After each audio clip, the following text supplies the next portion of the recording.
इलाकों में रहते हैं, उन तक किस तरीके से मदद पहुंचाई जाए, कोशिश हमारी यही है। तो मेरे साथ इस वक्त डॉक्टर्स का एक बहुत बड़ा पैनल मौजूद है। हम एक एक करके तमाम उन डॉक्टर्स के साथ बातचीत भी करेंगे। तो मेरे साथ इस वक्त एम्स के एक्स डॉक्टर मौजूद हैं। डॉक्टर साहब, बहुत बहुत स्वागत है।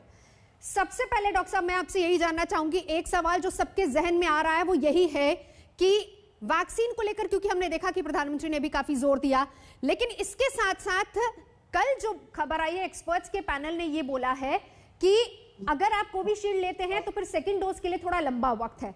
तो इसको सबसे पहले क्लियर कीजिए, क्योंकि वैक्सीन एकमात्र ऐसा रास्ता है जिससे कोरोना से बचा जा सकता है। मेरा ये सवाल डॉक्टर इकबाल से है। जी डॉक्टर इकबाल। नमस्कार जी, ये बहुत अहम सवाल है और इसका मैं ये कहना चाहूँगा कि वैक्सीन की इम्पोर्टेंस जितनी ज़्यादा एम्फसाइज की जाए उतना ही कम है। पर अगर किसी वजह से आपको वैक्सीन तुरंत उपलब्ध नहीं हो सकता, कोई भी कारण हो, तो जो प्रधानमंत्री जी ने बार बार कहा है कि आप परेशान मत हो, कम से कम जो आप खुद कर सकते हैं, मास्क पहन सकते हैं, ज़रूरत ना हो तो घर से बाहर ना निकलिए। इस प्रकार से जो आपको हाथ साफ रखने हैं, हाथ अपने मुंह कान को नहीं करना है, ये सब चीज़ें आप करेंगे तो इसी से बहुत बचाव होगा। और जिसको हो भी जाता है उसमें से 1/3 को तो कोई सिम्टम ही नहीं होता, कोई लक्षण ही नहीं होते कि कोई बीमारी हुई। एक और तिहाई में भी मामूली सा होता है, गला हल्का सा खराब हुआ, खांसी हुई, जुकाम हुआ, दस्त हुआ, इस प्रकार का छोटा मोटा होता है जिसमें लोग सोचते भी नहीं है कि ये कोरोना होगा। तो इस समय सबसे बड़ी बात है, कुछ भी आपको छोटी मोटी समस्या हो तो उसको आप कोरोना ही मान के चले। और जो प्रधानमंत्री जी बार बार कह रहे हैं कि आप अपना जो बचाव कर सकते हैं, ये मान के चलिए कि अगर आपको वैसे भी हर साल खांसी इस मौसम में होती है या कुछ भी होता है तो वो कोरोना की है। जी जी। और वैक्सीन के लिए इतना परेशान मत हो, सबको मिलेगा, थोड़ा समय लगेगा और बहुत जल्दी ही ये भारत सरकार आपको उपलब्ध करा देगी। और जब जब आपके लिए जहाँ जहाँ उपलब्ध होगा आपको फोन पे SMS से खबर पहुंच जाएगी। जी, दूर दराज में पहुंच जाएगी। बिल्कुल बिल्कुल डॉक्टर साहब, बिल्कुल डॉक्टर साहब, मैं लौटी हूँ आपके पास। और इस वक्त हमारे साथ तमाम डॉक्टर्स मौजूद हैं। बात करने की कोशिश हम डॉक्टर साहब से भी करेंगे। इस वक्त मेरे साथ जो मौजूद हैं डॉक्टर महेश्वरी है। डॉक्टर महेश्वरी, मेरा सवाल अगला आपसे है, क्योंकि ये भी कहा जा रहा है कि अगर कोरोना हो जाए तो उसके बाद अगर आप उससे ठीक भी हो जाते हैं तो 6 महीने तक वैक्सीन नहीं भी लगवाएंगे तो चलेगा। लेकिन ऐसे में एक चीज ऐड ऑन करना चाहूंगी, उसका जरा जवाब दीजिएगा। अगर कोई व्यक्ति किसी गंभीर रूप से किसी गंभीर बीमारी से ग्रस्त है तो ऐसे में उनको कितना वक्त बाद वैक्सीन लगवानी चाहिए? डॉक्टर महेश्वरी। वैसे ओवरऑल ये वैक्सीन काफी सेफ है। शायद ही कोई ऐसी बीमारी हो जिसमें अगर वैक्सीन को लगाया जाए तो वो उसे नुकसान कर सकती है। ऐसी शायद ही कोई बीमारी है, जैसे जो लोगों का इम्यून सिस्टम बहुत ज्यादा कॉम्प्रोमाइज्ड है। मैं तो मतलब समझ ही नहीं पाता कि कोई भी ऐसा रीजन है जिसकी वजह से कोई आदमी वैक्सीन नहीं ले सकता। बहुत तरह के लोगों के दिमाग में डाउट है, हमें ऐसा है तो वैक्सीन ले ना ले। तो मैं एक ब्रॉड स्टेटमेंट देना चाहता हूं कि शायद ही कोई ऐसा रीजन होगा जिस व्यक्ति को अगर वैक्सीन दी जाए तो उसकी हालत और वैक्सीन देने से बिगड़ जाएगी। ऐसा कोई भी शायद रीजन नहीं। जी बिल्कुल। चलिए हम आगे बढ़ते हैं। तमाम डॉक्टर्स हमारे साथ। डॉक्टर शुभी, मैं आपके पास आना चाहूंगी। हॉस्पिटल जाने के बारे में कब विचार करना चाहिए और कितने समय घर पर ही इलाज हो सकता है, पॉसिबल है? देखिए, कोरोना एक वैश्विक महामारी है और हमें इसमें जागरूक रहना है कि भाई जो एक पल्स ऑक्सीमीटर होता है जिससे हम SpO2 मेजर करते हैं, तो पल्स ऑक्सीमीटर बेसलाइन से 2% मोर ड्रॉप या 94 से कम हो जाए, या आपको सांस लेने में विशेषकर कोई तकलीफ होने लगे, या आपका रेस्पिरेटरी रेट 24 से बढ़ जाए, 14 to 18 होता है नॉर्मली, तो ये कुछ सिम्टम्स हैं। फीवर आपका 3 दिन 5 दिन तक 101 बना हुआ है और उसमें आराम नहीं आ रहा है जी। और आपको जो है जो कॉफ है वो अनरिलेंटिंग है, 5 दिन तक बना हुआ है, तो नॉट नेसेसरी कि फीवर हो, ये ध्यान देने वाली बात ये है कि फीवर हो जरूरी नहीं है, कॉफ हो सकता है, loss of taste, loss of smell is equivalent to RTPCR जी। तो ये गाइडलाइंस जो कि आईसीएमआर और हमारे अखिल भारतीय आयुर्विज्ञान संस्थान और जो समस्त हेल्थ केयर सिस्टम फॉलो कर रहा है, तो ये आपको मेडिकल ओपिनियन, फोन पे फिजिशियन की हेल्प या एक मेडिकल फैसिलिटी तक जाने की जरूरत एकदम से नहीं पड़ती है। आप अपना जो है मॉनिटर करें SpO2 most importantly, and fever, और एक रोकथाम की आपको पैरासिटामोल जो कि बहुत हमें स्पेरिंगली लेना है, ये सब आप फॉलो कर सकते हैं। बिल्कुल। डॉक्टर प्रवीण गुप्ता भी हमारे साथ जुड़ चुके हैं। डॉक्टर प्रवीण, एक चीज जो सबसे ज्यादा देखी जा रही है वो ये है कि अगर परिवार के 5 लोग हैं, 3 को कोरोना हो जाता है, 2 का जज नहीं हो पाता कि उनको है या नहीं और बिल्कुल स्वस्थ फील करते हैं, ऐसे में उनको क्या करना है? डॉक्टर विनोद अग्रवाल, आपसे सवाल मेरा। डॉक्टर विनोद अग्रवाल, बताइए जी। नहीं, आप प्रवीण गुप्ता से पूछ रहे थे, वही सवाल है कि कुछ दूसरा सवाल है? सेम क्वेश्चन जो मैंने डॉक्टर कैन यू रिपीट? मेरा सवाल ये है डॉक्टर साहब कि 5 लोग परिवार में हैं, अगर 3 को कोरोना हो जाता है, 2 में किसी तरह के लक्षण नहीं पाए जाते, उनकी केयर किस तरह से हो? क्या उनको भी अलर्ट रहने की जरूरत है? देखिए, जितना भी पूरा परिवार है उसे अलर्ट रहने की जरूरी आवश्यकता है ही, उसमें कोई डाउट ही नहीं है। लेकिन जिनको कोरोना है उन्हें आइसोलेट, इलेदा होना होगा, और जिनको कोरोना नहीं है वो उन्हें इलेदा। इसमें ये एक बड़ा समस्या है कि भारत में काफी लोग हैं, 70 से 75% लोग, जो उनके पास जगह बहुत अधिक नहीं है। अगर एक ही कमरे में काफी बड़ा परिवार रहता है तो 6 फीट की दूरी रखनी होगी, और जिनको कोरोना है उन्हें डबल मास्क लगाकर काफी समय तक रखना होगा, और अदर्स को भी सिंगल मास्क लगाना होगा अगर एक ही कमरा है। अगर कम से कम 2 कमरे का घर है तब ये हो सकता है कि 3 लोग एक कमरे में जो आइसोलेट हो जाएं, जिनको कोरोना है, और जिन 2 को नहीं है वो दूसरे कमरे में हो जाए, और बाकी उनको भी अगर हल्के से लक्षण आते हैं तो तुरंत ही RT-PCR कराने की आवश्यकता होगी। इसके अलावा मैं टॉयलेट के बारे में भी बताना चाहूंगा। अगर सेम टॉयलेट, सभी ये पूरा परिवार एक ही टॉयलेट यूज करता है, तो जो कोरोना पीड़ित हैं, जिन पर डायग्नोसिस ऑलरेडी हो चुका है, उनके इस्तेमाल के बाद उसकी सफाई एक अच्छे तरीके से उसे सैनिटाइज किए जाने की आवश्यकता है। इनके बर्तन भी इलेदा होने चाहिए। मैं समझता हूँ कि ये सब बातें बहुत ही आवश्यक हैं, और इस विषय में मैं समझता हूँ कि काफी बात बताई जा सकती है, लेकिन इसको मैं यही विराम देना चाहूंगा क्योंकि काफी और प्रश्न आपके बिल्कुल डॉक्टर साहब, मेरे तो सवाल अभी चलेंगे ही, लेकिन साथ ही साथ डॉक्टर साहब आप तैयार रहिएगा, और हम दर्शकों को फिर से बता दें कि ठीक 1 बजे हमारे ये क्लिनिक खुल जाएगा। हेल्पलाइन नंबर्स लगातार हम चला रहे हैं अपनी टीवी स्क्रीन पर, कॉल कीजिए। जहन में कोई भी सवाल है अगर कोरोना से जुड़ा हुआ, हमारे तमाम डॉक्टर्स का ये बड़ा पैनल आपको बताएगा जवाब, और आपकी हर संभव मदद करने की कोशिश आज तक लगातार कर रहा है। तमाम और डॉक्टर्स हमारे साथ मौजूद है। एक बड़ा सवाल सैनिटाइजेशन की जहां तक बात आती है उस पर भी करेंगे, क्योंकि बच्चों में कहा जा रहा है कि ये आने वाले समय में, डॉक्टर हर्ष जौहरी आपसे सवाल है, आने वाले समय में बच्चों को के लिए ज्यादा खतरनाक ये हो सकता है, तो ऐसे में सावधानी उनको अभी से क्या बरतनी होगी? अभी से सावधानी तो बस यही बरतनी है कि हो सकता है उनको डिस्टेंस बना के रखना चाहिए, 2 गज की दूरी पे रहना चाहिए, और मास्क पहन के रखना चाहिए। उनसे सतर्क रहना चाहिए जो लोगों को कोरोना हो चुका है। अगर कोरोना हो चुका है उनसे दूर रहना चाहिए, और अपने आप को साफ रखना, अपने हाथ पैर धोना, वही कर सकते हैं। बिल्कुल बिल्कुल। तो ये तमाम सावधानी, यानी कि नॉर्मल जिस तरीके से हम अपना रूटीन फॉलो कर रहे हैं उसको जरूर फॉलो करें, लेकिन थोड़ा स्ट्रिक्ट होके, खासतौर पर अगर बच्चों की बात आए। डॉक्टर्स का बड़ा पैनल हमारे साथ है। डॉक्टर विनय, मैं आपके पास आना चाहूंगी। देखिए, ये समय ऐसा है कि बहुत समय हो गया, हम लोग 1 साल से तकरीबन लॉकडाउन वाली सिचुएशन में अपनी जिंदगी जी रहे हैं। मेंटल हेल्थ पर बहुत ज्यादा असर पड़ रहा है, बच्चों के परिप्रेक्ष्य में और बड़ों के, दोनों के बारे में बताइए, क्या किया जाए? जी हाँ, बहुत बहुत जरूरी सवाल आपने किया। ये कि आज की तारीख में हर आदमी अपने आप को बड़ा अकेला महसूस हो रहा है। हम सब मिस कर रहे हैं कि एक दूसरे से साथ में मिलें, पार्टी करें, और कुछ हद तक हमने खुला छोड़ दिया था। जनवरी फरवरी हम खुद के पार्टी करनी शुरू कर दी थी, जिसका असर हम आज देख रहे हैं, आई थिंक। लेकिन सबसे अच्छी बात यह है कि इस समय हमारे पास सोशल मीडिया का ऑप्शन बहुत अच्छा खुला हुआ है। कई परिवार वाले जूम पे मीटिंग कर रहे हैं। At a small community level हमने देखा है कि RWS भी बड़े अच्छे से एक दूसरे को इंटरेक्ट कर रहे हैं। कुछ RWAs वाले उन्हें लिस्ट बना के रखी है कि जो एल्डरली लोग हैं, कोई भी कोविड पीड़ित होता है तो उसके घर में खाना पहुंचाना, उसको मदद पहुंचाना। ये एक ऐसा समय आया है जबकि हम सब एक दूसरे की मदद कर सकते हैं, and this is a opportunity in a crisis. जिन लोगों से हम कभी जनरली बात नहीं करते थे, आज की तारीख में उनके पास जाकर उनका हालचाल पूछ सकते हैं।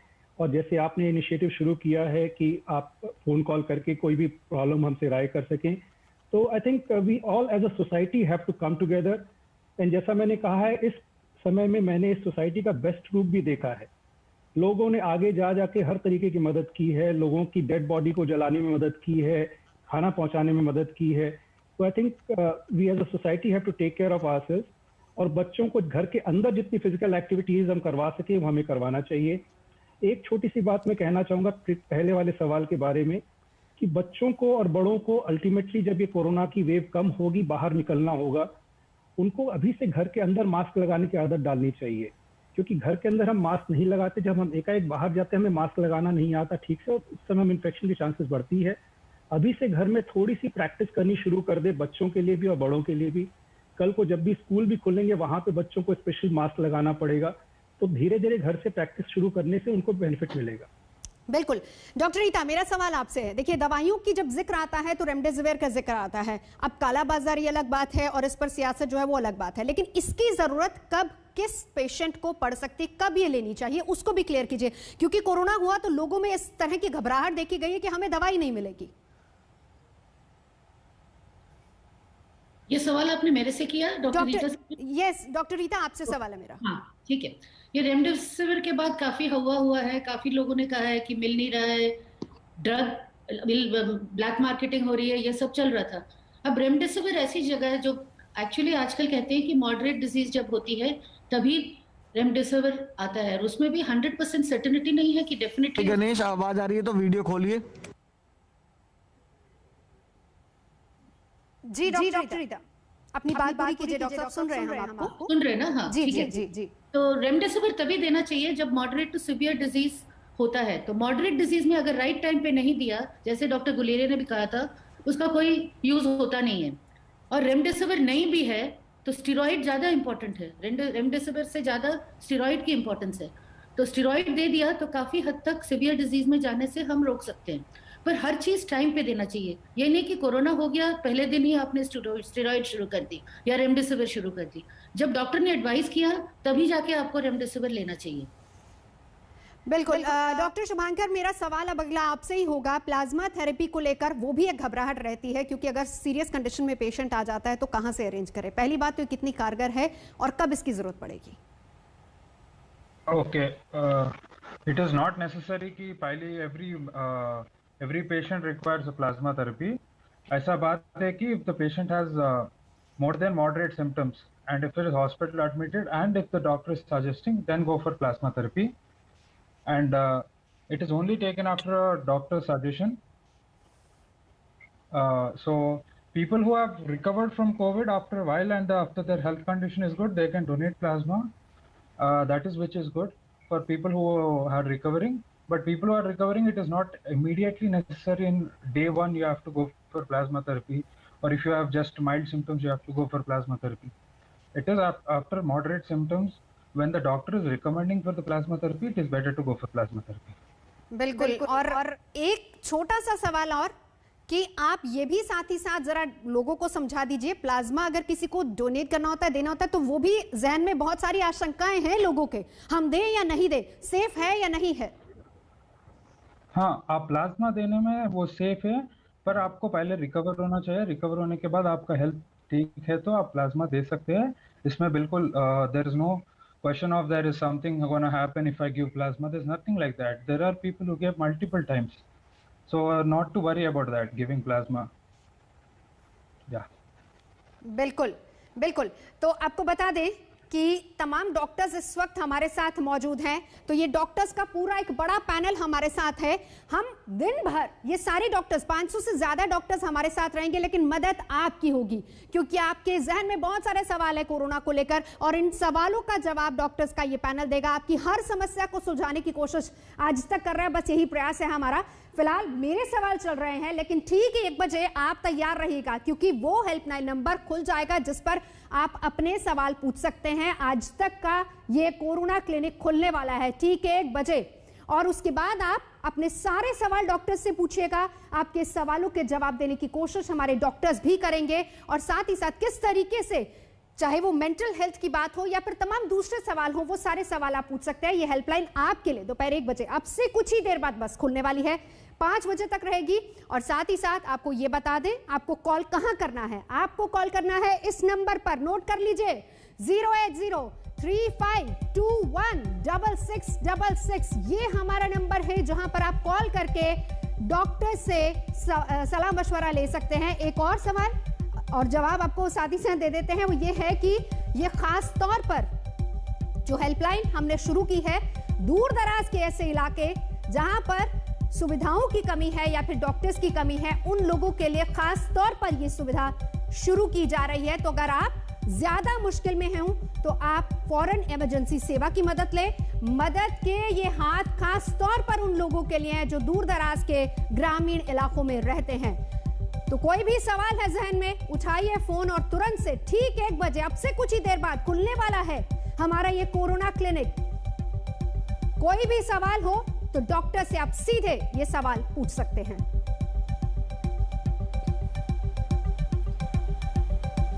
तो डॉक्टर महेश्वरी हमारे साथ इस वक्त बने। डॉक्टर महेश्वरी देखिए, मैं वही वापस से मेंटल हेल्थ की बात करूंगी क्योंकि आजकल बहुत से ऐसे लोग हैं, अब आसपास का माहौल भी इस तरह का है, लॉकडाउन लगातार बढ़ता जा रहा है। मेंटल हेल्थ बहुत इंपॉर्टेंट है, जिसको नहीं भी हुआ वो इस साए में, इस दहशत में ही जी रहा है अगर मुझे कोरोना हो जाए तो सबसे बड़ी प्रॉब्लम यही है कि हाँ जी बताइए। कोरोना का डर बहुत ज्यादा है जी, तो डर से लोग इतना भयभीत हैं कि वो दिन भर अगर यही सोचते रहेंगे कि हमें कोरोना हो जाएगा और ऐसा हो जाएगा और वैसा हो जाएगा, तो उससे मेंटल प्रॉब्लम्स होने का बहुत ज्यादा चांस है। थोड़ा सा सोसाइटी में हमें ये भी विश्वास दिलाना है कि 85 to 90% तक के केसेस माइनर होते हैं, वो अपने आप ठीक हो जाते हैं। अगर आपको होते हैं आप प्रॉपर उसका शुरू से इलाज करें, डरने की उतनी बात नहीं है। अगर वो सीरियस स्टेज की तरफ जाता भी है, जिसकी वजह से इतना डर है क्योंकि मीडिया में और लोगों को सबको पता है कि ऐसा हो जाता है, कोई भी पेशेंट मर सकता है, उस भय से लोग साइकोलॉजिकली बहुत ज्यादा डैमेज हो रहे हैं। और क्योंकि लॉकडाउन वगैरह से आइसोलेट हो रहे हैं तो किसी से शेयर नहीं कर पा रहे। आई थिंक उन्हें अपने माइंड का खास ख्याल रखना है। पहली बात डरना नहीं है, दूसरी बात अपना कांटेक्ट अपने प्रियजनों से फोन के जरिए, जूम के जरिए, बातों के जरिए कैसे न कैसे मिलते रहना है और आपस में एक पॉजिटिविटी बढ़ानी है कि जो विपदा आई है वो जाएगी और डरने से कुछ नहीं होगा। आपको फेस करना है, बहुत इंटेलिजेंटली फेस करना है। जो डॉक्टर्स लोग एडवाइस दें, जो सरकार आपको सलाह दे, उसको पूरे डिसिप्लिन से फॉलो करना है, तभी इस लड़ाई से हम जीत सकते हैं और आपका मेंटल स्ट्रेस खत्म हो सकता है।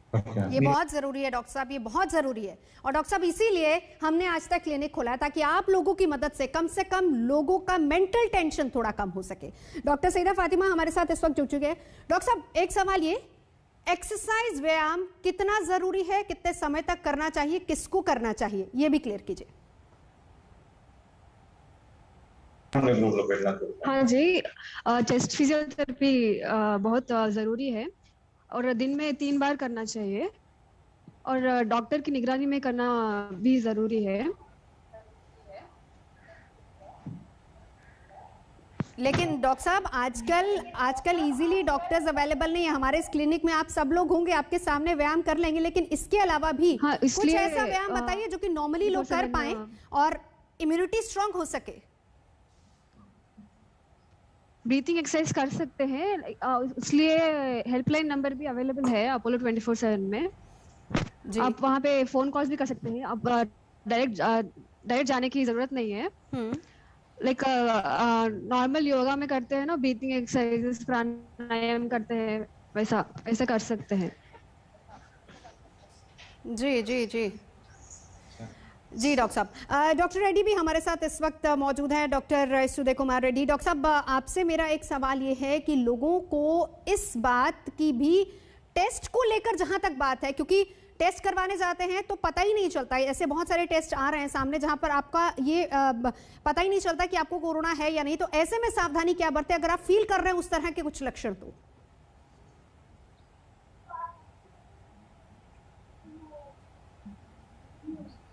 डॉक्टर रेड्डी।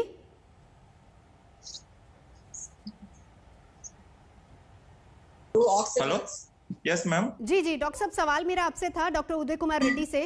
अगर लक्षण फील हो रहे हैं लेकिन टेस्ट में नहीं आ रहा, तब क्या सावधानी बरते, किस तरह की मेडिसिन से शुरुआत करनी चाहिए? No, not to start immediately the medicines.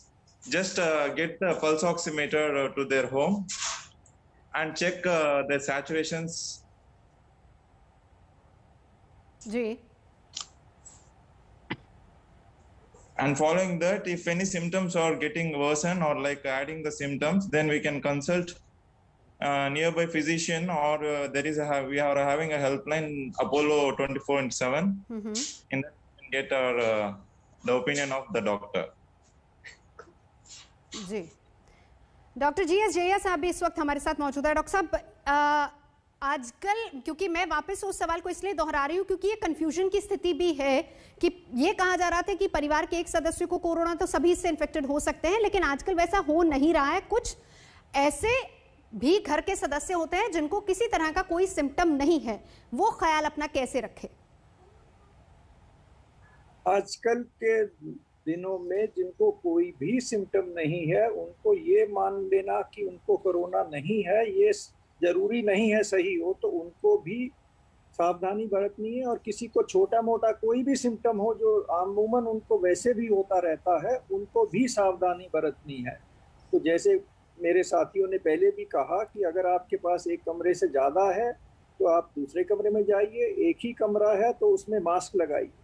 तो डबल मास्क जो पॉजिटिव ऑलरेडी पता लग गया है या सिम्टम है, और सिंगल मास्क जिसको नहीं है, तो सावधानी पूरी बरतनी पड़ेगी। इस समय ये हो रहा है कि बहुत सारे घरों में सबके सब 2, 4, 5 दिन में पॉजिटिव हो रहे हैं, ये देखने में आया है। पिछली बार ऐसा नहीं था, पिछली बार जब डॉट नंबर बढ़ा था। तो इस बार सतर्कता की ज़रूरत पहले से ज़्यादा है, पर घबराने की ज़रूरत नहीं, क्योंकि इस बार भी मेजॉरिटी को कोई ऐसी समस्या नहीं आने वाली है। 99% लोग ठीक हो जाएंगे सिंपल से इलाज। बिल्कुल डॉक्टर साहब, ये बहुत अच्छी बात आपने कही, और इसी तरह की पॉजिटिविटी की और इसी तरह की लाइनों की आजकल सबको जरूरत है। आप ठीक हो जाएंगे, बिल्कुल घबराइए नहीं, और ये हमारी कोशिश भी है। बस रहिए आज तक के साथ, क्योंकि ठीक 1 बजे ये पैनल आपके तमाम सवालों का जवाब देगा। खुल जाएगा हमारा corona clinic. Doctor Vinod Agarwal, आपके पास आना चाहूंगी। क्या कुछ डाइट में बदलाव लाने की जरूरत है या फिर नहीं? नवजोत जी, जहाँ तक मेरा समझना है कि डाइट में जो आप जिस रोग से यदि ग्रसित हैं, जैसे डायबिटीज से हैं, तो डायबिटीज के लिए जो डाइट आपको प्रिस्क्राइब्ड है वही खाना है। इसी प्रकार अगर आपको और कोई रोग है, थायराइड से रिलेटेड रोग है या कोई लिवर से रिलेटेड रोग है, तो उसी का रोग के हिसाब से आपको अपनी डाइट करनी। कोरोना के लिए आपको डाइट में जनरल कोई बदलाव की जरूरत नहीं, ओनली 2-3 चीजें आपको देखनी है। एक तो क्योंकि इसमें गला सामान्य तौर पर खराब होता है, जरूरी नहीं 100% हो, लेकिन होता है, तो आपको एक तो ठंडी चीजें नहीं खानी है, थोड़ी गर्म और हल्की गर्म चीजें ही लेना बेटर है। दूसरी, सिट्रस फ्रूट्स नहीं लेने हैं ज्यादा संभव, और खट्टी चीजें नहीं लेनी है। इसके अलावा आप अपना जो भोजन करते हैं वही कर सकते हैं। लेकिन अगर किसी को पेट में दर्द है, पेट में तकलीफ है, वो खिचड़ी का उपयोग करना चाहे मतलब, तो उसमें कोई दिक्कत नहीं। लेकिन otherwise there is no confusion की डाइट में आपको कुछ विशेष चीजें लेनी है, ऐसी जरूरत नहीं अगर कोई आदमी को कोई और रोग नहीं है।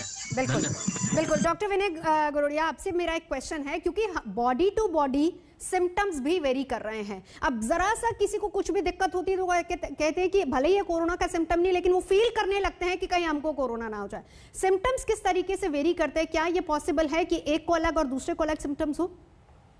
जी हाँ, बिल्कुल। जैसा पहले भी कहा गया है, हर आदमी को अलग सिम्टम्स हो सकते हैं। जैसा डॉक्टर जैया ने कहा, कुछ लोगों को बहुत माइल्ड सिम्टम्स होते हैं, कुछ लोगों को पता भी नहीं चलता, जिसको हम एसिम्प्टोमेटिक बोलते हैं। लेकिन आज की तारीख में जब कोरोना इतना फैला हुआ है, हर सिम्टम को हम कोविड मान के चलेंगे लेकिन ये भी साथ में जान के चलेंगे कि कोविड 99% ऑफ केसेस में सिंपली खत्म हो जाता है बिना कोई परेशानी के।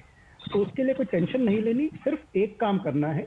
आप मान के चलो कि आपको कोविड है और आप कम से कम अपने आप को दूसरों से आइसोलेट कर लो ताकि आप उसको फैलाओ नहीं। इवन इफ आप अपने टेस्ट भी करवाते हो तो जब तक आप टेस्ट करवाते हो, जब तक टेस्ट का रिजल्ट आता है, उस पीरियड में भी आप अपने आप को कोरोना पॉजिटिव मान के चलो और दूसरों को फैलाने के लिए उसको रोकने की कोशिश करिए। तो मास्क लगा के रखिए और अपने आप को आइसोलेट कर ले। लेकिन साथ में ये भी मान के चलें, कोरोना पॉजिटिव होना कोई बहुत बड़ी बात नहीं है। अधिकतर लोग सिंपल थोड़े बहुत सिम्टम्स के बाद में कोरोना से ठीक हो जाते हैं। जो हम आसपास में सुन रहे हैं कि लोग मर रहे हैं, वो ऑफकोर्स हो रहा है, लेकिन जो हम नहीं सुन रहे हैं कि 95% और 99% लोग जो है बिना किसी तकलीफ के ठीक हो जा रहे हैं। तो आप अपने आप को कोरोना पॉजिटिव मानिए, लेकिन माइंड में पॉजिटिविटी रखिए और ज़्यादा घबराए नहीं और अननेसेसरी अपनी दवाइयाँ ना शुरू करें।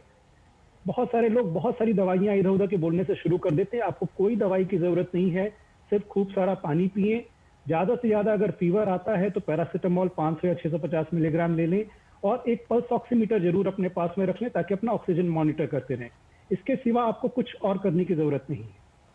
डॉक्टर साहब, जिस तरह की लाइंस आज आप इस्तेमाल कर रहे हैं, यकीन मानिए यहाँ खड़े खड़े मुझे बहुत पॉजिटिविटी फील हो रही है। और ऐसा जो तमाम लोग, पूरा हिंदुस्तान क्योंकि आप लोग को देख रहा है और आपको कॉल करेगा ठीक 1 बजे जब हमारा ये कोरोना क्लिनिक खुल जाएगा, इस तरह की सकारात्मक ऊर्जा, पॉजिटिविटी की बहुत ज्यादा जरूरत होगी। और डॉक्टर साहब, ये हम लोगों के मेंटल स्ट्रेस को बहुत हद तक कम भी करेगी।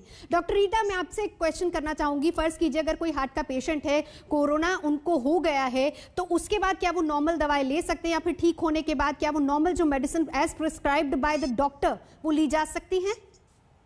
डॉक्टर रीता। हाँ, हार्ट डिजीज हो, कोई भी प्रॉब्लम हो, अगर आपको मेडिकल प्रॉब्लम, जो भी दवाइयां आप लेते हैं उसे कंटिन्यू करना चाहिए, स्टॉप करने की कोई जरूरत नहीं है।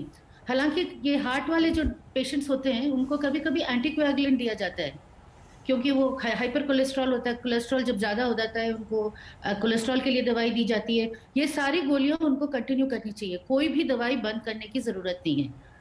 अगर कोई प्रॉब्लम होती है उसके अलावा तो अगर हॉस्पिटल जाते हैं और उन्होंने मना किया है तभी अपनी दवाइयाँ बंद करें। बिल्कुल। डॉक्टर सुरभि, एक बड़ा सवाल, क्योंकि डॉक्टर विनय ने बहुत अच्छी बात कही थी कि देखिए डरने घबराने की, मेंटल स्ट्रेस, टेंशन लेने की जरूरत नहीं है। गंभीर बीमारियों के लोग भी ठीक हो रहे हैं। जरा इस पर दर्शकों को कुछ बताइए डॉक्टर सुरभि। जी, देखिए हम कहते हैं शरीर माध्यम खलु धर्म साधनम। तो ये जो कोरोना का जो बीमारी आई है, ये भय और भ्रम का रोग है। आप इसको समझिए कि लोग जितना पैनिक की वजह से जो परेशानियां हो रही हैं, तो इसलिए बहुत, आप देखिए न्यूज चैनल पे, हर जगह सोशल मीडिया पे, व्हाट्सएप पर, हर जगह न्यूज आ रही हैं कि भाई ये हो रहा है, ये हो रहा है, ऑक्सीजन सिलेंडर्स की कमी हो रही है। कि सरकार जो है, हमारे माननीय प्रधानमंत्री जी ने भी बताया कि वो वैक्सीनेशन से लेकर ऑक्सीजन से लेकर पूरी रोकथाम में लगे हुए हैं। तो इस समय हमारे जनमानस को ये चाहिए कि सबसे पहले तो ये विश्व की दैवीय शक्तियां हैं, ये एक आपदा है जिससे हम सब जूझ रहे हैं, हम लड़ेंगे, भारत जीतेगा। और प्राणायाम योग का विशेष स्थान है। मैं समझती हूँ कि जब आप नॉर्मल कैपेसिटीज में हैं तो अपनी लंग की जो हमारे फेफड़ों की जो ब्रीथ करने की कैपेसिटी होती है वो प्राणायाम से बहुत अधिक स्तर तक बढ़ती है। हमें मेडिटेशन और इन सब पद्धतियों पर ध्यान देना बहुत जरूरी है। हाँ, पर जब यदि कोई सिम्टम आता है तो उसको हमें विवेक से, हमें सकारात्मकता से, पॉजिटिविटी से उसको डील करना है। और जो गाइडलाइंस भारतीय सरकार ने बताई हैं हमें, और जो हम डॉक्टर्स आपको रेकमेंड कर रहे हैं टाइम टू टाइम, उन पर गौर करना है, मास्क पहनना है। वैक्सीन हो जाए, वैक्सीन लग जाए, 2 डोज लग जाए तो भी आपको एहतियात नहीं छोड़ना है, आपको अपनी प्रिकॉशन बनाए रखनी है। ये सब बातों पर गौर करना बेहद जरूरी है। हम बिल्कुल। तो हम दर्शकों को एक बार फिर से बता देते हैं, ठीक 1 बजे और अब से ठीक 10 मिनट बाद हमारा कोरोना क्लिनिक खुलने वाला है। ये सेवा आपके लिए, उन लोगों के लिए जो ग्रामीण इलाकों में, दूर दराज के इलाकों में रहते हैं। जहन में कोई भी सवाल है, फोन उठाइए, टेलीफोन नंबर लगातार हम अपनी टीवी स्क्रीन पर चला रहे हैं, कॉल कीजिए। हमारा ये बहुत बड़ा पैनल आपके हर सवाल का जवाब देगा। ठीक 1 बजे 10 मिनट बाद, अब से कुछ ही देर में। डॉक्टर शुभांकर, एक और सवाल है कि अगर फर्ज कीजिए किसी ने दोनों इंजेक्शंस अपने ले लिए हैं, उसके बाद क्या वो प्लाज्मा डोनेट कर सकते हैं या इसके लिए आपको कोरोना पीड़ित होना जरूरी है? 2 इंजेक्शन लेने के बाद आफ्टर 2 वीक्स ऑफ टाइम वो डोनेट कर सकते हैं। ओके, पर इसके लिए इट्स नॉट कंपलसरी आपको कोरोना होना ही चाहिए। ये प्लाज्मा डोनेशन हम इसलिए करते हैं क्योंकि जिसको कोरोना है उसमें एंटीबॉडीज डेवलप होंगे, उसके बाद वो करेंगे। सो आफ्टर वैक्सीनेशन भी उनको एंटीबॉडीज डेवलप होंगे और उसके बाद वो कर सकते हैं। जी, क्योंकि ये एक ऐसा सवाल है कि लोगों के जहन में जरूर ये बात आ रही होगी, बहुत से लोग चाह भी रहे हैं प्लाज्मा डोनेट करना, लेकिन वही है, शंकाएं प्लाज्मा को लेकर बहुत ज्यादा हैं। डॉक्टर साहब, अब जब पैंडेमिक इस तरह का चल रहा है तो ऐसे में बहुत सारी अफवाहों का बाजार भी गर्म है। चर्चाएं कुछ इस तरह की चल रही हैं, ये वेव है, इसकी अगली वेव और ज्यादा खतरनाक हो सकती है। हम अगर if we don't take our basic SMS protocol like sanitizing, masking, social distancing, it can prolong to many waves if you're not following the basic protocol. We can be prevented with just basic protocol, sanitize, mask and social distance. We can prevent how many ever waves we come. But if we don't follow, and if you're still roaming the public, if you're going out without masking, without sanitizing and with not maintaining any hygiene, then there is a chance of getting infection continuously, right?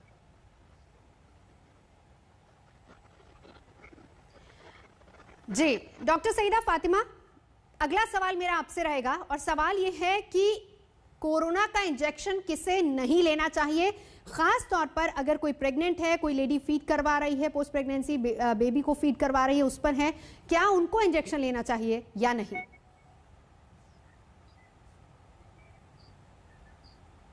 Doctor Fatima.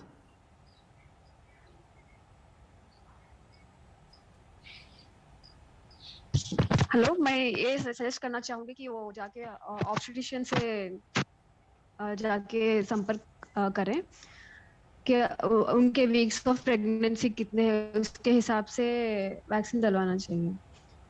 Ji doctor साहब, आप कुछ clear करना चाहेंगी, कितने weeks की pregnancy में injection लिया जा सकता है या फिर नहीं?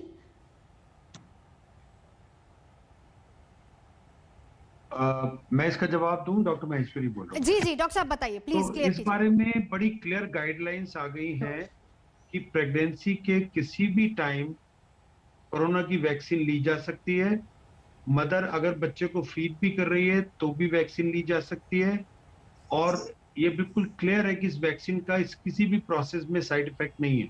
इसके बारे में शुरू में काफी अफवाहें थी, लेकिन पिछले 3-4 दिन में सरकार की तरफ से भी और जो भी बड़ी संस्थाएं हैं उन्होंने क्लियर किया है कि प्रेगनेंसी में या लैक्टेटिंग मदर्स में जो अपने बच्चे को दूध पिला रही हैं उनको वैक्सीन लेने में कोई नुकसान नहीं।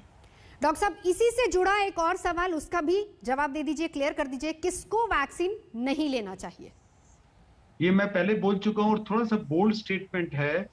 मैंने बहुत सोचा कि कोई तो ऐसा रीजन होना चाहिए जहां पेशेंट को वैक्सीन नहीं लगना चाहिए, और हर तरह के सवाल, अगर मान लीजिए घुटने का भी ऑपरेशन हुआ है, वो भी पूछता है मेरा ऑपरेशन हो चुका है, मुझे वैक्सीन लेनी है कि नहीं। वैक्सीन लेने में कोई नुकसान है ही नहीं।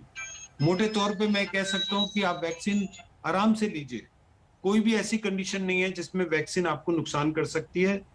एक ही कंडीशन है जिसमें आपको बहुत एलर्जी है तरह तरह की चीजों से, वहां कई बार किसी भी इंजेक्शन से, किसी भी चीज से आपको एलर्जी हो सकती है। वो तो बहुत ही कम परसेंट लोग होते हैं, लेकिन ब्रॉडली स्पीकिंग ज्यादातर मैं ये कॉन्फिडेंस से कह सकता हूं कि कोई भी ऐसी मोटा मोटी कंडीशन नहीं है जिसमें आप ये सोचे कि मुझे अगर ये है तो मुझे वैक्सीन नहीं लगवाना। वैक्सीन लगवाना जरूरी है क्योंकि दूसरा दुश्मन बहुत ज्यादा बड़ा है।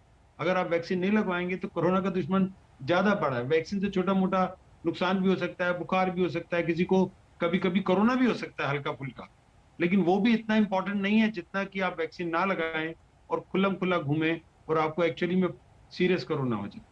जी जी डॉक्टर साहब, तो ठीक 8 मिनट बचे हैं, बस 8 मिनट बाद आप कॉल कर सकते हैं। हमारा कोरोना क्लिनिक खुलने वाला है, डॉक्टर्स का पूरा पैनल हमारे साथ मौजूद रहेगा। आप अपने सवाल पूछ सकते हैं डॉक्टर से और आपके सवालों का हर संभव जवाब देने की कोशिश हमारे डॉक्टर्स लगातार करेंगे। मेरे साथ इस वक्त डॉक्टर जौहरी भी मौजूद है। डॉक्टर साहब, एक और अहम सवाल है, बीपी के पेशेंट्स काफी हैं और उनकी तरफ से एक और सवाल आ रहा है, वो ये है कि अगर किसी ने फर्स्ट डोज ले लिया है तो क्या वेरी नेक्स्ट डे, ठीक अगले दिन वो अपनी बीपी मेडिसिन ले सकते हैं? हाँ, बिल्कुल ले सकते हैं। बीपी की दवाई और वैक्सीनेशन से कोई परेशानी नहीं है, कोई बीच में इंटरफेरेंस नहीं है। बीपी की दवाई जैसे हमेशा लेते थे वैसे ही चलनी चाहिए। कोरोना अपनी जगह, कोरोना का वैक्सीन अपनी जगह है, बीपी की दवाई अपनी जगह है, दोनों में कोई क्रॉस नहीं। जी जी हाँ बोलिए। जी डॉक्टर साहब, इसी से ऐड ऑन एक और सवाल है, क्या कोई ऐसी मेडिसिन है, कोई ऐसी बीमारी से जुड़ी दवा है जो कि किसी को पहले इंजेक्शन या फिर दूसरे के बाद थोड़े दिन के लिए वेट के बाद ही लेनी चाहिए, ऐसा कुछ है क्या? हाँ, मोटे तौर पे तो मैं ऐसा नहीं समझता हूँ कि कोई दवाई रोकनी चाहिए। कभी कभी अगर आप लोग ब्लड थिनर ले रहे हैं तो वो इंजेक्शन वैक्सीनेशन से पहले ना लें, लेकिन वैक्सीनेशन करवाने के ठीक 15 मिनट बाद आप ले सकते हैं। जी जी डॉक्टर जया, मेरा आखिरी सवाल आपसे, क्योंकि इसके बाद हमारी फोन लाइंस खुल जाएंगी और फिर उसके बाद तमाम दर्शक, तमाम लोग, जनता आपसे सवाल करेंगे। फिलहाल जो मेरी जिज्ञासा, जो लास्ट सवाल है मेरा, वो आपसे ये है कि पहली वैक्सीन लेने के बाद और दूसरी वैक्सीन लेने के बीच में सबसे बड़ा प्रिकॉशनरी मेजर क्या होना चाहिए?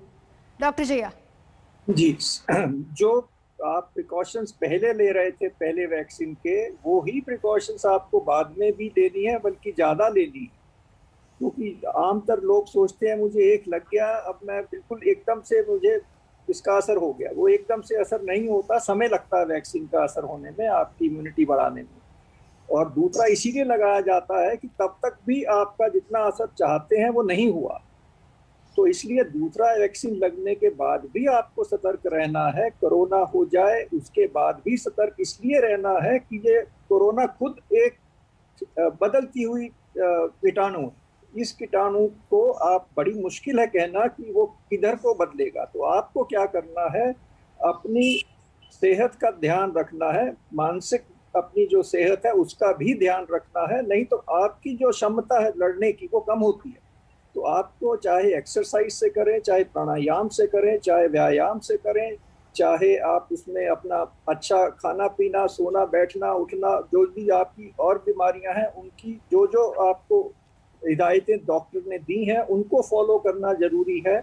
अगर आप उसमें परेशान होंगे तो ये परेशानी आपकी जो इम्यूनिटी है, जो आपकी लड़ने की शक्ति है, वो कम करती है। जैसे स्टीरॉयड आपको गलत समय पे दे दे तो वो आपकी लड़ने की क्षमता कम करता है, सही समय पे दे तो आपका बचाव करता है। तो इसी तरह आपको ये ध्यान रखना है कि परेशान होंगे तो आप अपनी लड़ाई में खुद हार रहे हैं बेमतलब। बिल्कुल बिल्कुल। On this positive note doctor साहब, आप सभी का फिलहाल मेरे साथ यहाँ जुड़ने के लिए बहुत बहुत धन्यवाद, क्योंकि अब हमारा कोरोना क्लिनिक खुलने वाला है और डॉक्टर साहब आपको देने हैं हमारे तमाम दर्शकों के जवाब भी, जो अब से कुछ ही देर बाद, ठीक 2 मिनट बाद, क्योंकि ये क्लिनिक खुल जाएगा, टेलीफोन कॉल्स लगातार आपके पास आएंगी। उम्मीद मैं करती हूँ कि पॉजिटिव नोट के साथ, क्योंकि डॉक्टर्स कहते हैं कि घबराइए नहीं, हम हैं। और डॉक्टर जया ने भी कहा कि घबराने की बिल्कुल जरूरत नहीं है, चिंता नहीं करना। आज तक हमेशा आपके साथ। रुकेंगे एक ब्रेक के लिए, देखते रहिए आज तक।